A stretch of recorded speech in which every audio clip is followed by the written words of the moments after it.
Hello friends, welcome back to my YouTube channel free class.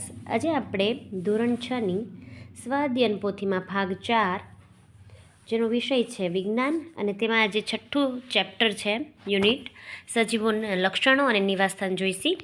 નીચે આપેલા પ્રશ્નો માટે સાચો જવાબ પસંદ કરીને તેના ક્રમ જે છે એ બોક્સમાં લખવાના છે. નીચેનામાંથી કયું ભૂ નિવાસસ્થાન કહી ન શકાય? જવાબ છે સી, તળાવ.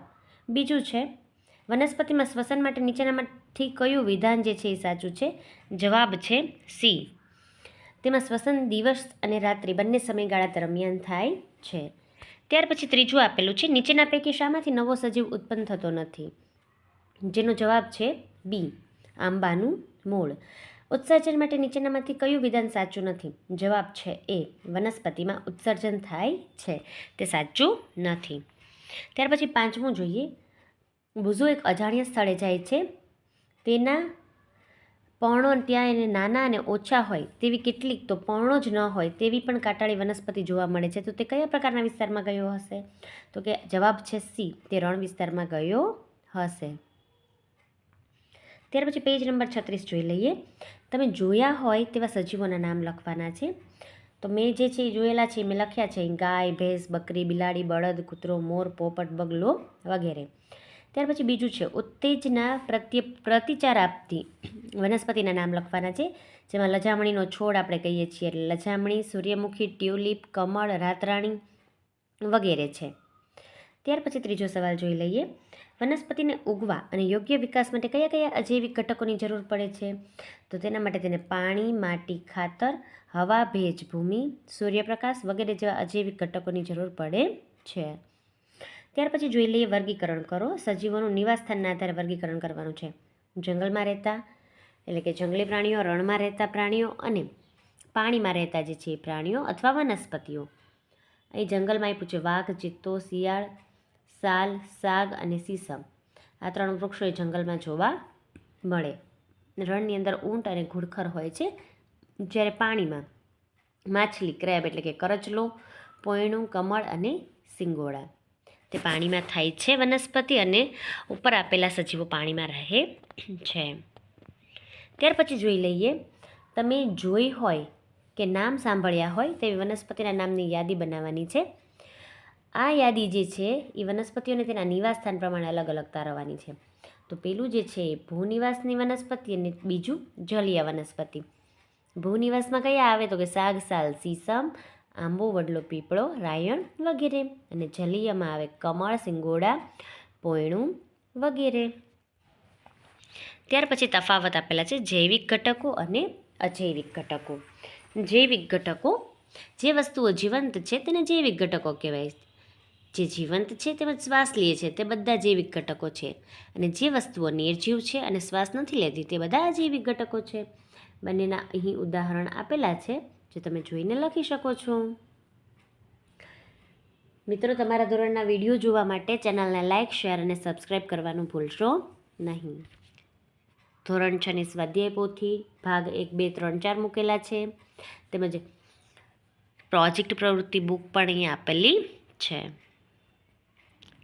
ત્યાર પછી આપેલું છે માછલી રણમાં અને ઊંટ દરિયામાં જીવી શકી કેમ? તો એનો જવાબ આપેલો છે કે માછલી રણમાં અને ઊંટ દરિયામાં જીવી શકે નહીં.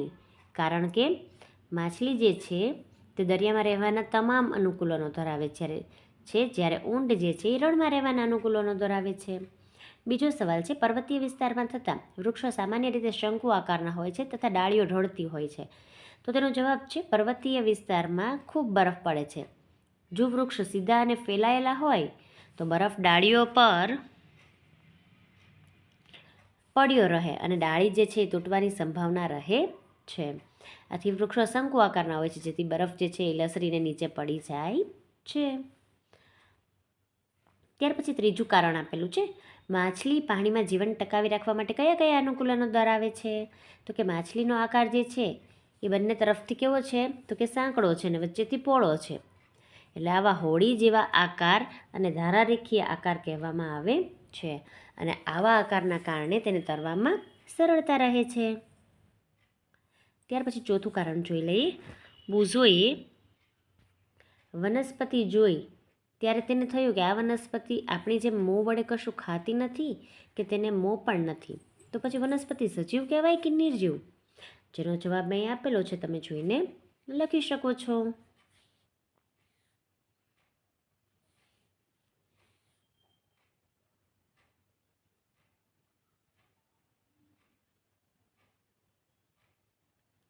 ત્યાર પછી 5મું આપેલું છે. બુઝુએ એકવાર આકાશમાં ઉડતા વિમાનને જોયું. વિમાન જોઈને તેને વિચાર આવ્યો કે આ વિમાન પણ તેની જગ્યા બદલે છે, તો તેને સજીવ કહેવું કે નિર્જીવ કહેવું અને શા માટે? તો કે આકાશમાં ઉડતું વિમાન જગ્યા તો બદલે છે, પરંતુ તે શ્વસન કરતું નથી, તેમજ તેની વૃદ્ધિ થતી નથી, તેથી તેને સજીવ કહેવાય નહીં. ત્યાર પછી 6ઠું આપેલું છે. વનસ્પતિ હલનચલન કરી શકતી નથી. જ્યારે કાર, બસ વગેરે જેવા વાહનો હલનચલન કરી શકે છે, તો તેને સજીવ કહેવાય કે નિર્જીવ? કેવી રીતે અને શા માટે? તો કે કાર, બસ અને વાહનો એ હલનચલન તો કરી શકે છે, પરંતુ શ્વસન કરી શકતા નથી અને પોતાના જેવો બીજો સજીવ પણ ઉત્પન્ન કરી શકતા નથી, તેથી તેને નિર્જીવ કહેવાય છે. ત્યાર પછી છે ઉંદર અને સાપ.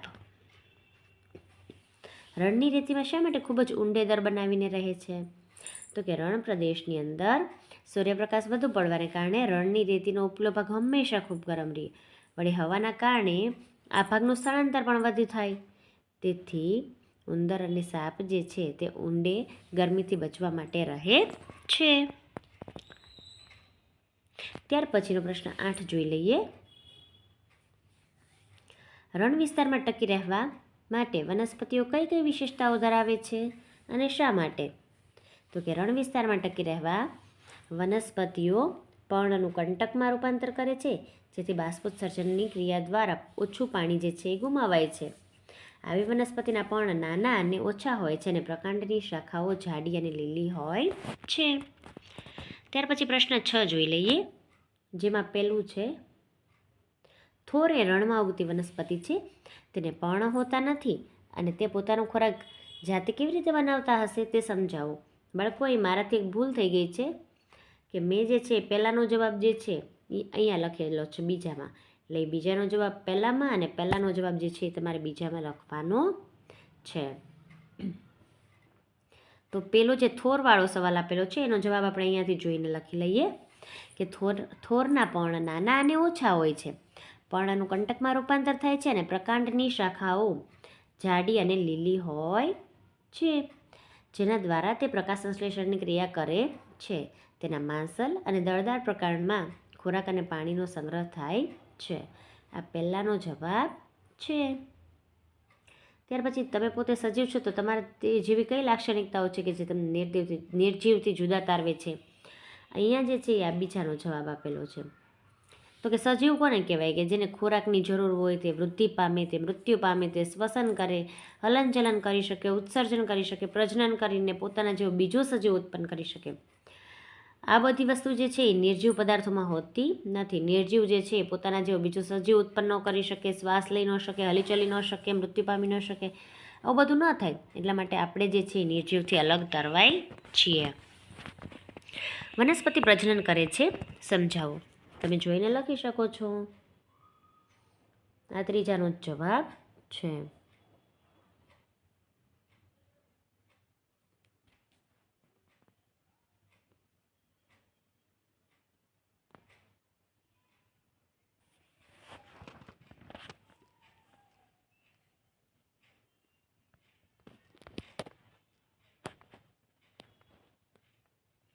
ત્યાર પછી પ્રશ્ન 4 જોઈ લઈએ. પહેલીએ મગરને જોયું ત્યારે વિચાર આવ્યો કે મગર તો પાણીમાં અને જમીન પર બે જગ્યાએ રહી શકે છે, તો મગરના નિવાસસ્થાનના આધારે તે કયા પ્રકારનું પ્રાણી કહેવાય? એ કેવું પ્રાણી કહેવાય? તો કે એ પ્રાણીને ઉભયજીવી પ્રાણી કહેવાય. જવાબ જોઈ લઈએ. મગર પાણી અને જમીન પર રહેવા માટેના તમામ અનુકૂલનો ધરાવે છે. મગરના પગના પંજા જે છે એ પહોળા અને પાણીમાં તરવા માટે લાંબી પૂંછડીનો તે ઉપયોગ કરે છે. વળી મગરનું શરીર પણ બોટ જેવા આકારનું હોવાથી તે તરવામાં તેને સરળતા રહે છે અને આવા પ્રાણીઓને આપણે ઉભયજીવી પ્રાણીઓ કહેવામાં આવે છે. જલીય નિવાસસ્થાનમાં જોવા મળતી વનસ્પતિના નામ લખો અને લાક્ષણિકતાઓ ધરાવો. પહેલાં વનસ્પતિના નામ લખી નાખીએ. જલીય વનસ્પતિ કમળ, સિંગોડા, બામ, જળસરપોલિયા વગેરે હોય છે. જલીય વનસ્પતિઓ જે છે તેનું મૂળ તંત્ર અલ્પ વિકસિત હોય છે. મૂળ કદમાં નાના હોય છે અને વનસ્પતિના પ્રકાંડ લાંબા, પોલા અને હલકા હોય છે. તેઓ પર્ણો અને ફૂલોની પાણીની સપાટી પર તરતા હોય છે. ત્યાર પછી બીજો સવાલ જોઈ લઈએ. રણ વિસ્તારમાં રહેવા માટે ઊંટના શરીરની રચનામાં જોવા મળતી વિશેષતાઓ વર્ણવો. ઊંટના પગ લાંબા અને પગના તળિયા પહોળા હોય છે, જે તેના શરીરને રણની રેતીની ગરમીથી બચાવે છે. વળી તેના પગના તળિયે માટી હોય છે, જેથી તે રેતી પર સરળતાથી ચાલી શકે છે. તેને પરસેવો થતો નથી. તે ખૂબ જ ઓછી માત્રામાં મૂત્રનો ત્યાગ કરે છે. તે પાણી અને ખોરાક વિના લાંબો સમય ચલાવી શકે છે.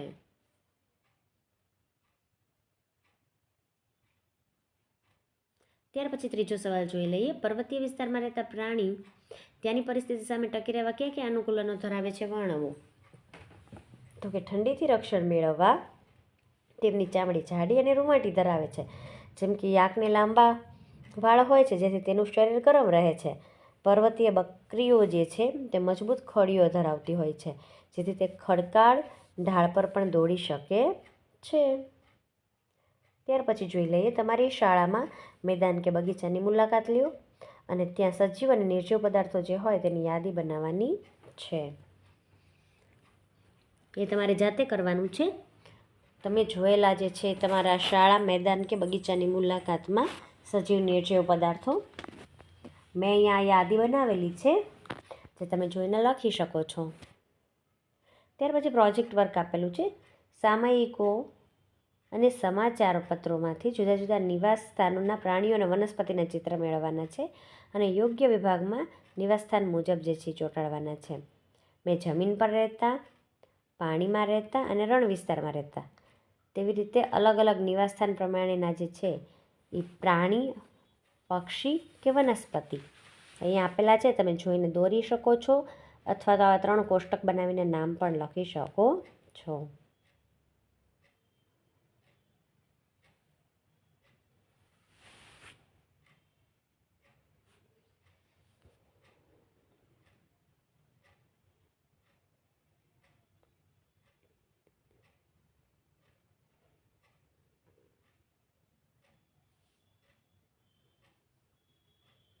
ત્યાર પછી જોઈ લઈએ. ફકરો વાંચીને ફકરાના આધારે જે છે એ તમારે પ્રશ્નના જવાબ આપવાના છે. પહેલું છે અનુકૂલન એટલે શું?